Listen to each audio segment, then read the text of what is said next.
Well, everyone, what do you know about supply in tourism and travel? Have you heard about it? And why do we need to find out sectors of tourism supply? Is it important? Yes, that is very important for us to know it about supply in tourism and travel.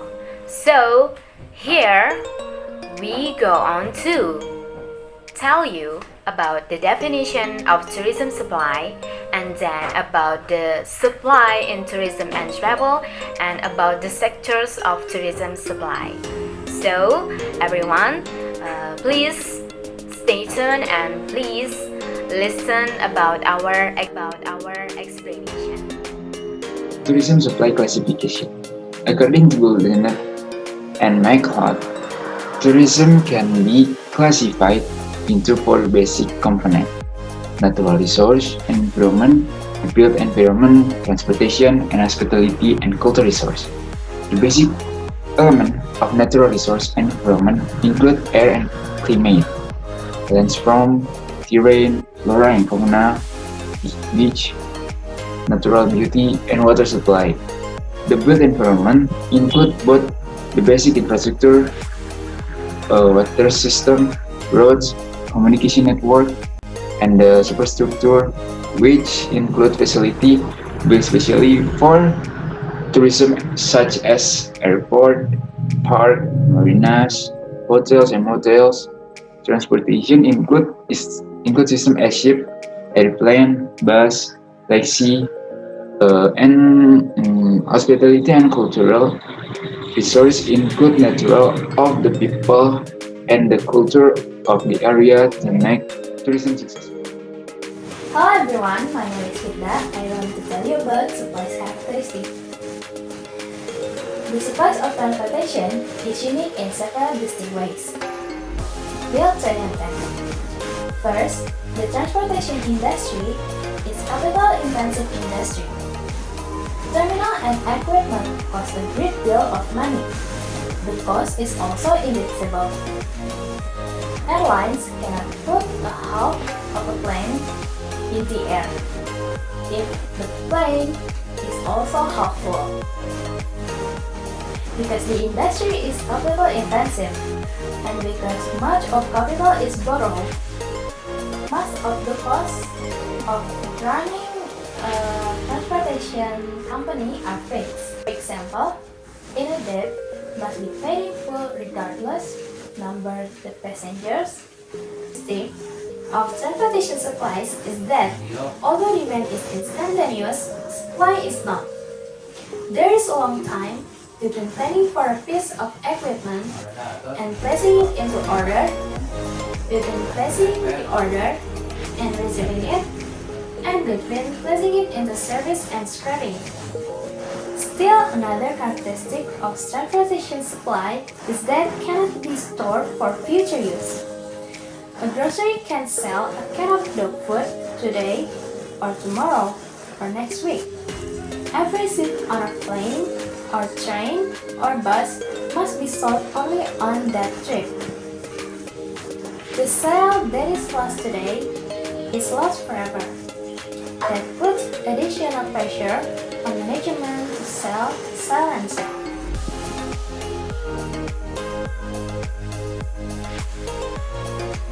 A number of factors make the distribution of tourism services especially problematic.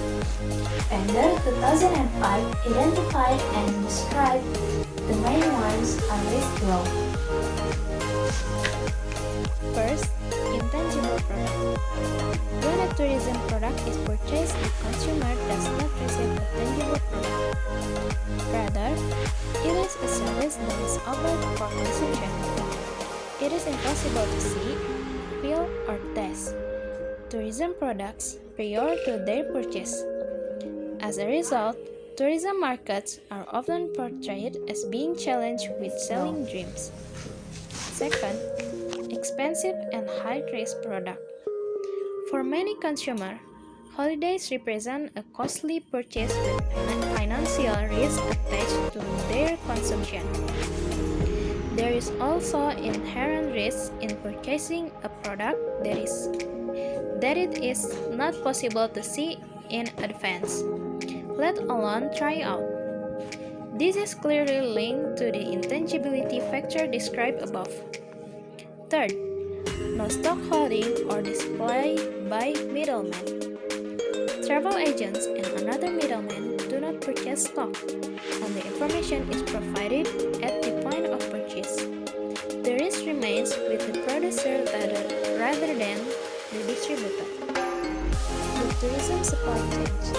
A schematic diagram of a typical tourism supply chain is shown on the video. This shows that once the consumer has chosen a destination and product, the decision to purchase involves contacting the tourism retailer. Having chosen a booking medium and selected a package from a tour operator, the package is then assembled. The tour operator enters into contractual relationship with tourism suppliers such as airlines, hotel operators, and suppliers of associated services such as airport transfers.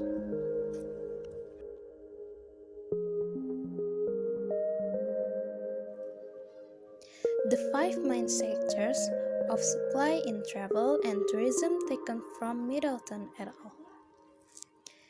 It is obvious that this has traditionally and conveniently been called an industry comprises the product or output or several different industry sectors as these are conventionally defined and measured in the standardized industrial classification adopted by most countries.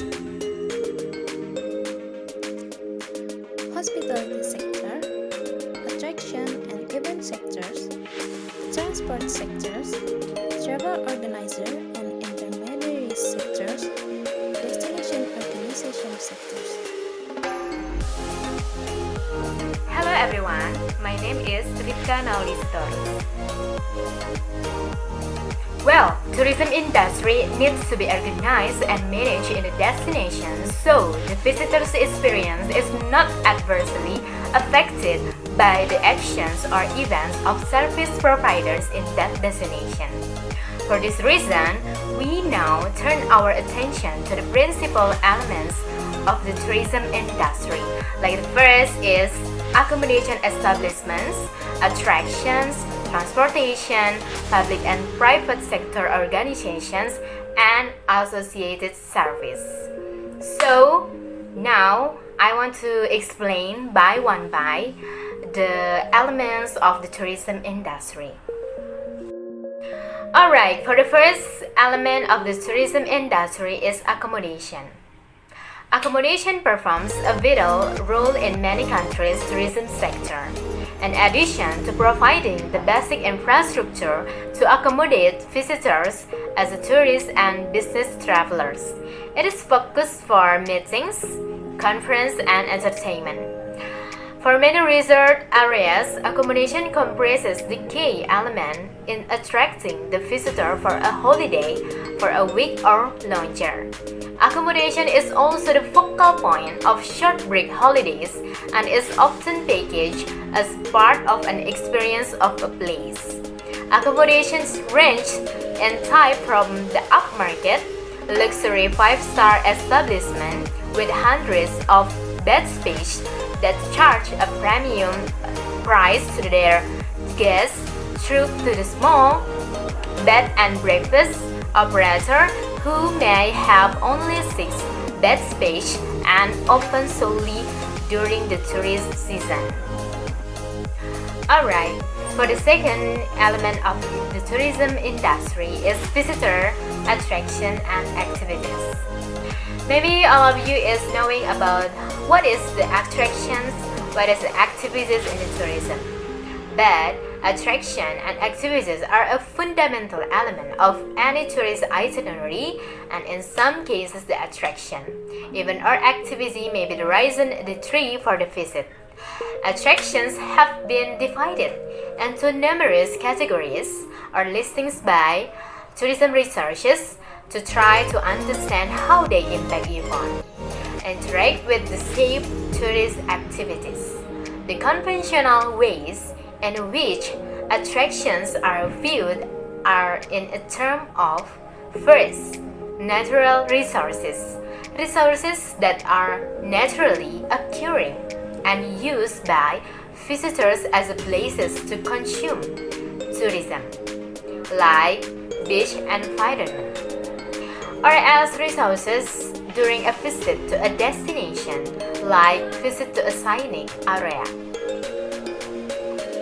The second is man-made resources. These are attractions that have emerged as a response to the developing tourism market in a local city and often built upon the natural attractions. Well, the next element of the tourism industry is transport. Transport is important for the tourism supplier, and then transport is the most critical element in the promotion of the growth of the domestic and international tourism. At a simple level, transport links the tourists from the origin area with the destination area. It enables the tourist or the holidaymaker, business traveler, and other categories of traveler to consume the products and experience they have purchased because it links the supply chain together.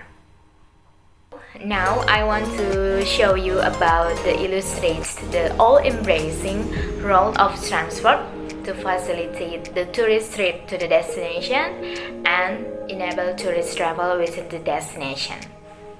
Alright, here you can see that the role of transport in tourist travel. This is, you can see, like the first is transport link from the tourist lives home area, then going to departure airport, and then going to the destination airport, and the last is hotel. And there use many transport like airport shuttle, taxi, public transport, private car, flight to destination, airport shuttle to hotel, and then many others transport like car hire, cycle hire, or scenic train journey. Yes, that is the role of transport in tourist travel. Well, everyone, the next element of the tourism industry is tourism organizations and agencies and the supply of tourism. Within the tourism industry, a number of institutional elements have sought to manage the growing complexity of tourism supply in relation to service and business operations. At one level, the public sector has sought to plan and manage supply issues within countries and destinations to establish an orderly and logical direction for the tourism sector. This is often described as a strategic direction, expressed as a tourism strategy with the different business interests working towards the wider development of the tourism sector. For the example, in the UK, these are a number of national tourist boards supplemented by regional or area-based tourist boards and the work of local councils in the public sector. These boards not only promote the region for which they are responsible but attempt to foster the continued economic development of tourism as well as encouraging members of the tourism sector to work together to enhance the quality of provision. Well, the last element of the tourism industry is tourist service and facilities. Which the public sector can facilitate tourism, it also has a direct role in developing the tourism infrastructure in destinations. This is usually vested in the local authority who are responsible for managing or overseeing the appropriate provision of water, sewerage, roading, and facilities that will be used by residents and tourists alike. At a national level, governments become involved in the strategic decision making for infrastructure provision for tourism. For example, like the development of Terminal 5 at Heathrow Airport in the UK has meant the expansion of the country's leading tourist gateway and infrastructure to support its future growth and development. That's all our presentation. If you have a question, please write in a comment section. Thank you.